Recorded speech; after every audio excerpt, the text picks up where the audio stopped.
Earnest money is an amount of money a buyer submits to the seller along with an offer as a good faith gesture to show the seller the buyer is serious enough to risk losing funds. Think of it as a down payment on the cash down payment due at closing. Not so long ago, we as brokers used to submit our offers in person in paper form along with an earnest money check to the listing agent. Nowadays, with the advent of electronic contracts, there's a line item in the contract for an alternative earnest money deadline. This tends to be somewhere between 3 to 7 days after what's known as a mutually executed contract, when both parties agree to the contract by signature. The suggested earnest money amount is determined between the seller and the listing agent in the listing agreement. However, this can be negotiated in the real estate contract, and there is no hard and fast rule as to how much earnest money a seller should ask for up front. Oftentimes, it can be 5 or 10% of the list price, but not always. And the buyer is not limited to just that earnest money amount that's listed in the MLS.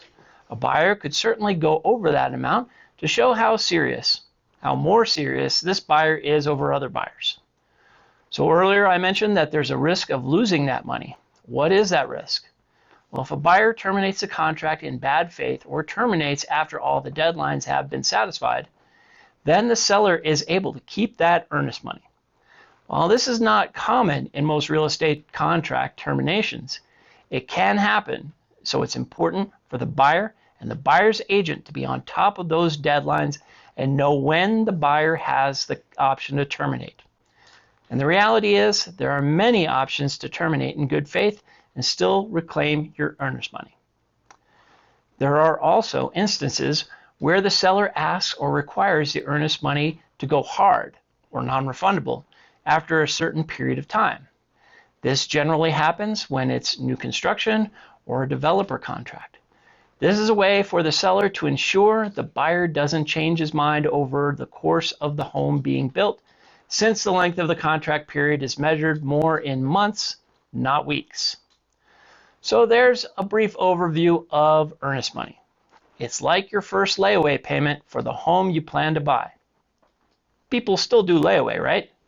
This is John James with the James team at RE/MAX Partners, and this is another episode of The Contract.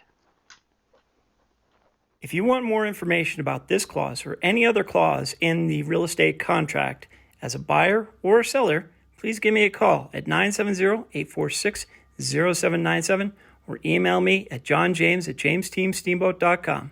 Have a great day.